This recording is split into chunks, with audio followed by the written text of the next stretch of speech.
So my business in the Philippines, it's an interesting business, but it still stems from curiosity. So I had run the estate agency on my own. And like I said, the thing for me was always to read and explore how I can become better, how I could become greater. And at this time, I'm reading a lot more heavier books. And one of the things that always stuck to me is that no matter how I put it, is my first estate agency, I was selling to a very low end demographic. It was just like people that were couples or like middle class. Nothing was, crazy. It was council ex-local apartments. But the things I was reading was saying that you have to be around things that you want to have one day.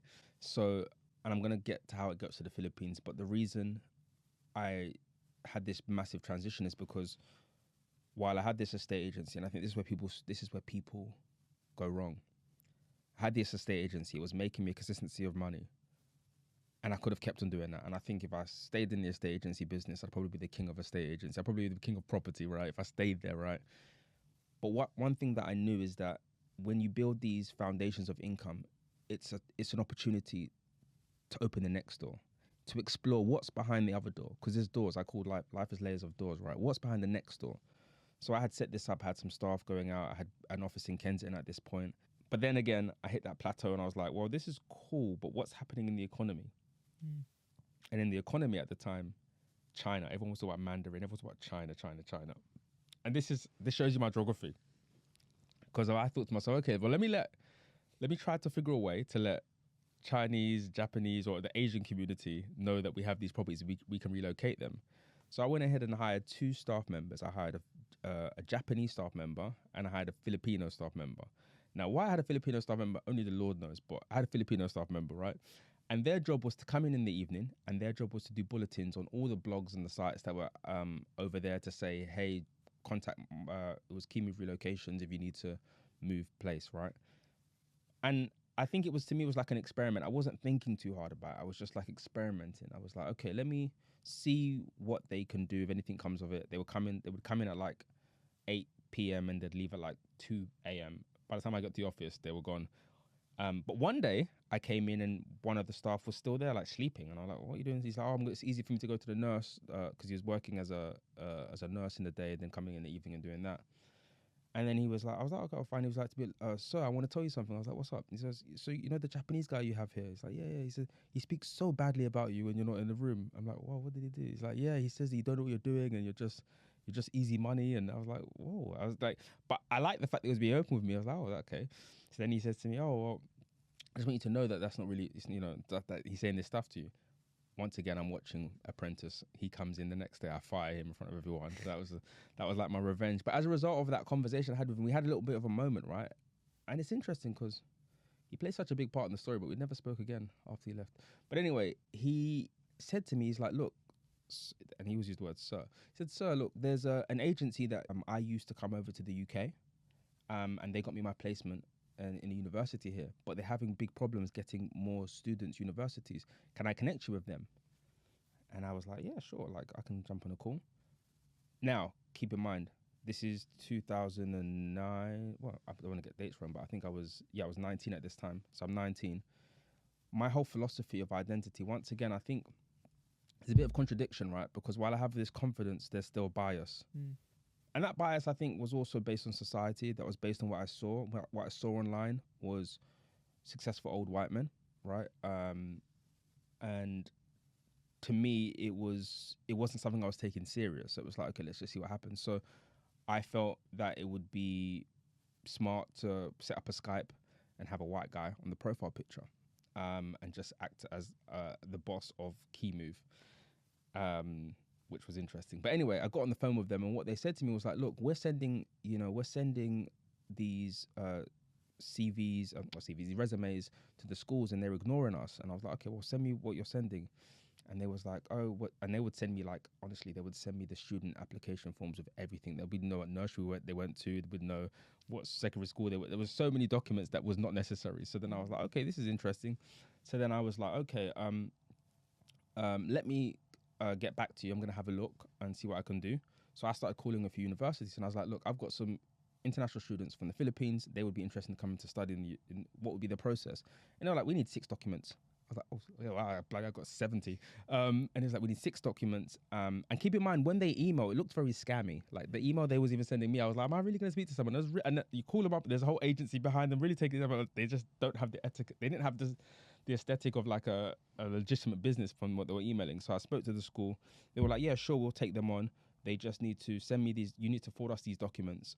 And once you forward us these documents, we can give you a CAS. Once you've got a CAS, they pay for the tuition fees, and then they can get their acceptance letter and they can come over. So I was like, oh, this is pretty easy. So went back to that agency and I said, look, what you got to do is you've got to send me these 6 documents and I'm going to charge you £300 application fee to forward you to the university.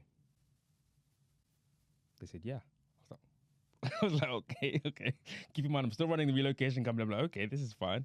So then they're like, yeah, we've got 3 to send you right now. So they sent me a few applications. I forwarded it to some universities. It was running smooth. It was nice. It was like, oh, this is almost like a little side money. It wasn't like my thing. So it was running smooth. And I'm like, okay, this is cool. We did a few of them. And then one day I get a call from the lady and she's like, look, Leonard, we have 300 students in the Philippines. And if you come over, the only reason they're not signing up is because of trust. If you come over to the Philippines, they will all sign up because they will trust the course is available for them to come and study here. And I start doing the maths and I'm like, 300 times 300, I'm like, this is good money. Like, if I went to the Philippines, but then I have this profile picture up of this white guy. So now I'm literally scratching my head. Should I send an actor? Should I do? I'm literally thinking about all these things. And once again, I have that pivotal moment where I'm like, actually, I'm slowing my own self down here because of my lack of confidence in myself.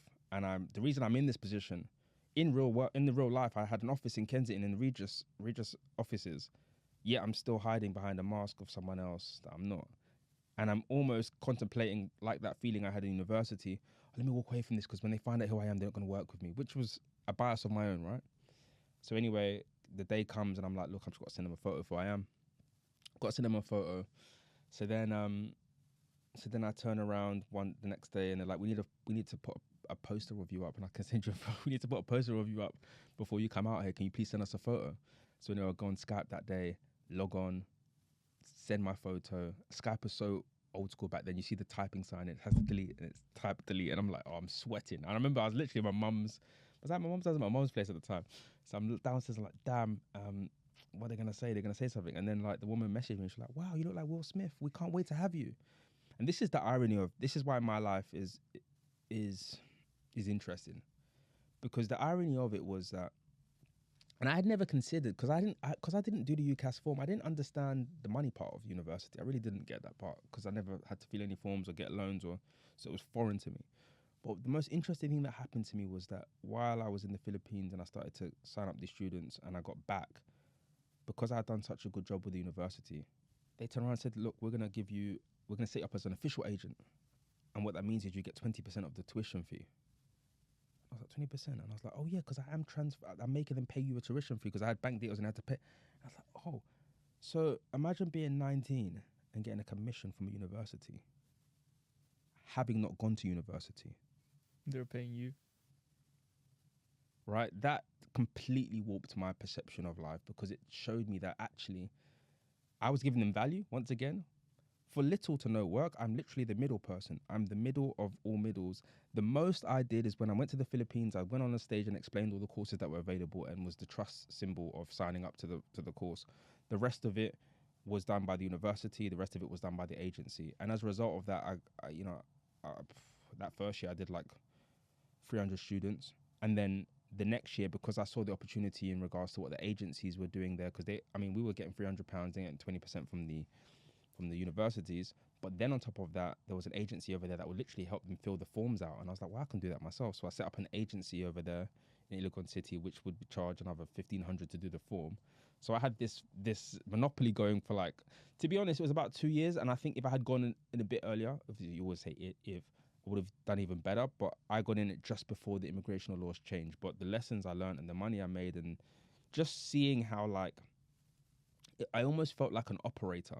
And once again, it questioned that whole theory of working hard against making money, right? Because while I was, spending time going to the Philippines, and at the same time, while I'm out there, I've got drivers, I'm being treated like a president. I'm 19. I've got glasses on. They're like meeting every city we market in. You have to meet the mayor. So I'm like meeting the mayor for dinner and explaining what we're gonna do and how we're gonna help the people of that. Like I'm 19, right? And it was just it was such a mind-boggling time. And keep in mind, at the heart of this, all of my friends are either like first or second year university. So then what I would do to kind of one keep myself occupied was to put it on YouTube. So I started vlogging it on YouTube.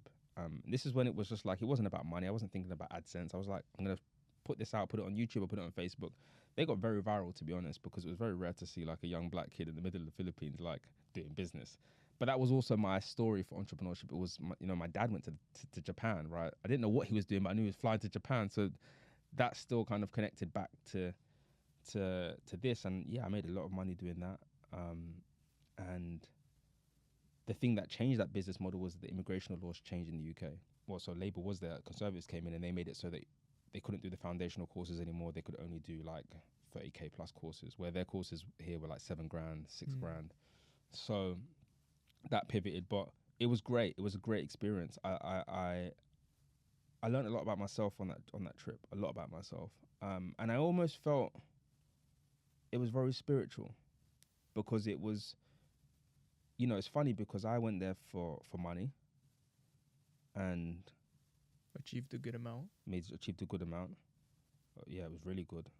I didn't know what to do with it. I hadn't planned. You never plan what you're going to do when you get money.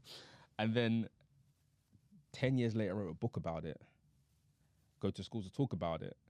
And on top of that, it was almost like it was preparing me for how to be a representative, because I was being treated like some sort of an ambassador, if I'm being honest.